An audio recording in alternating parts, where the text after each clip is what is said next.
This is the stone store at Kerikeri, the oldest stone store in New Zealand.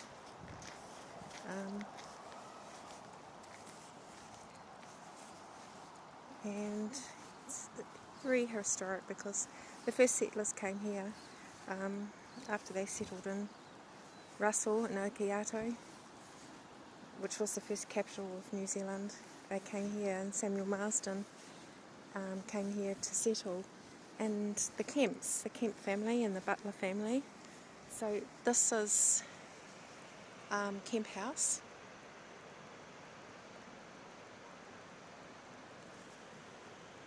One of the first double-storied wooden houses in New Zealand, and the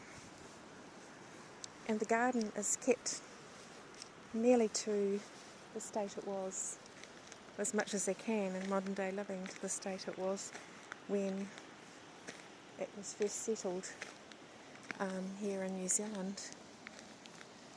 So a lot of it is perennials, as you can see down here, perennials, and perennials in this walkway beside the house, and down this path as well is all perennials and Old English plants, which was period to that date.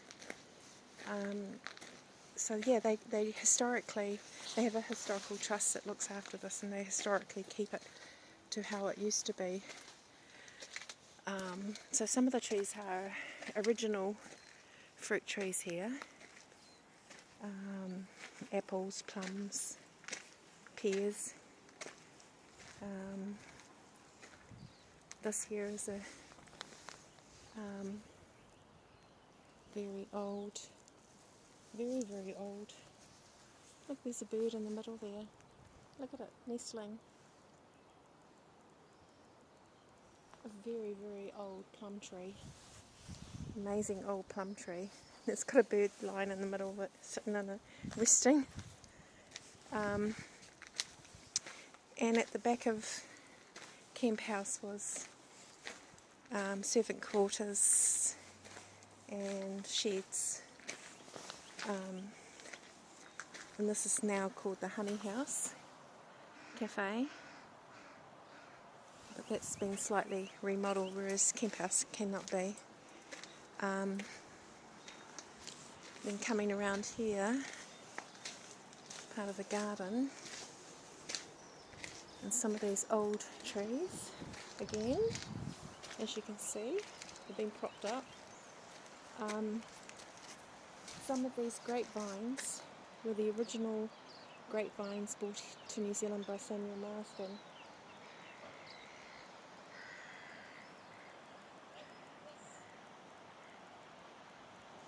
And they were brought here on the ships, and the cuttings were kept and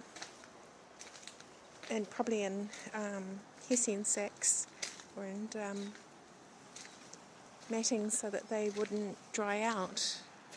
It's quite incredible, really, how many cuttings and fruit trees and things like that they actually brought to the new land to settle here. And from those cuttings, vineyards were planted and all sorts.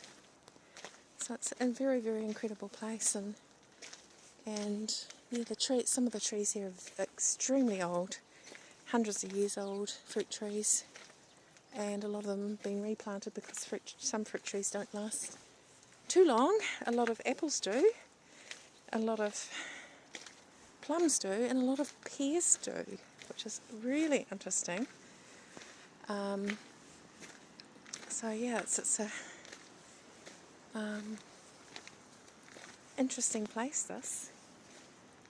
The age and the era it was. So this is my day 5 of my pilgrimage. I can never say that.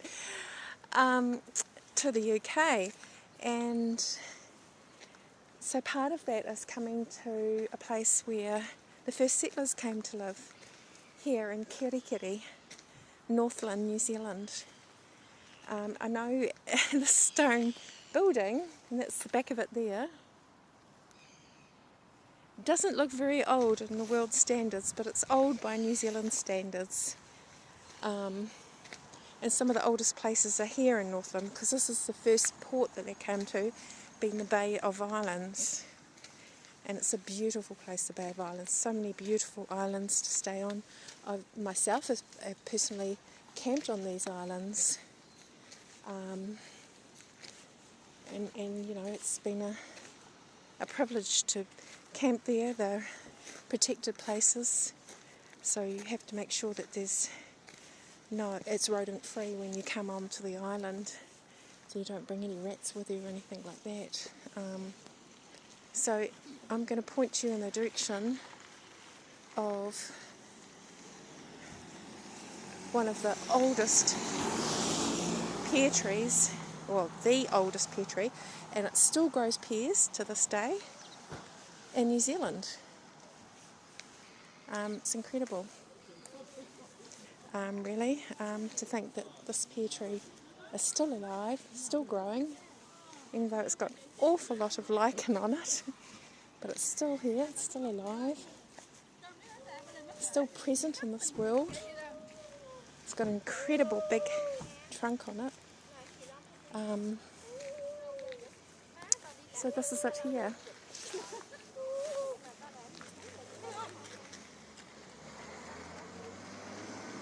It's a huge trunk on it.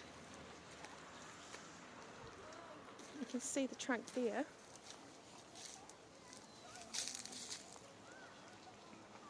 Don't know if you can see it very well because I've got the camera pointing the other direction, but it's massive. Massive big trunk, as you can see. And it's still alive, look. And here it is here. 1800s, the Reverend Samuel Marsden built a network of mission stations throughout the Bay of Islands, each protected by hapu, sub-tribes of the powerful Ngāpuhi tribe. His first station was at Hoi by Rangahua Pa, just around the bay from here. The second was here, under the watchful presence of Koropio Pa in its first year. The mission station looked like this. So it's a bit mouldy, but that's what it first looked like before they built the stone store and camp house.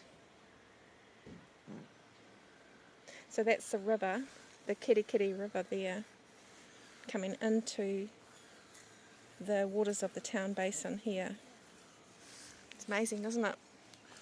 So this is my little bit of England, and this house here is Butler's house.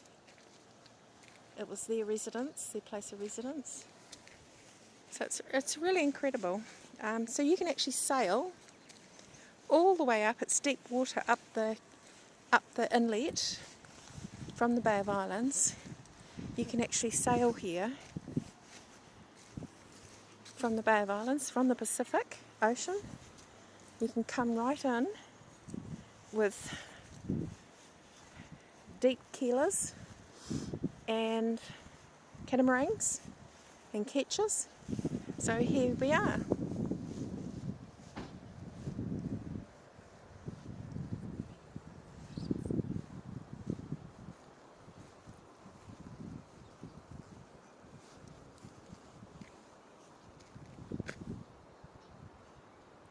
And as you can see, these people down here are a family that live on a boat, and probably one of those ketches. And they've just done their shopping and they're going with their little family out to their boat to live. I too have lived on my boat, but not sailed around the world like some of these people have. It's incredible. Yeah. Even my own father-in-law has sailed up here in his keeler, his monohull keeler. He's sailed up here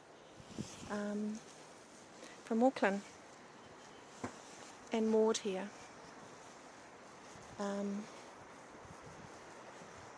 He didn't live on it, but he holidayed on it. Yeah, so it's amazing place. beautiful place to be.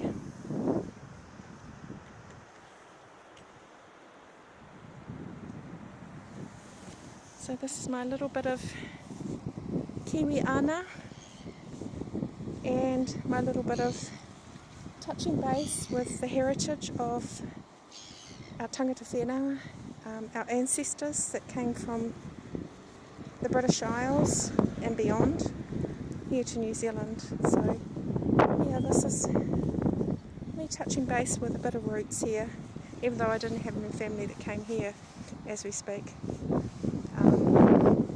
But have had family, and I have lived in Kirikiri for nearly 17 years, so it's a big part of me coming here and visiting Kirikiri at the moment,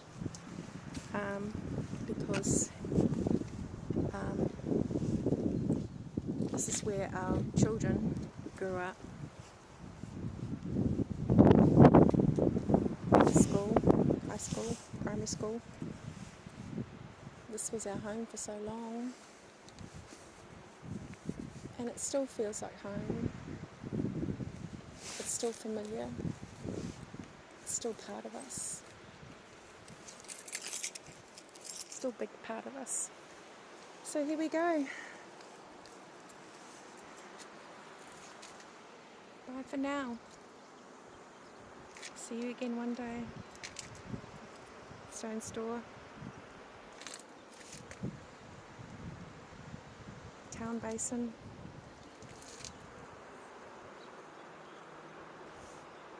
Be back.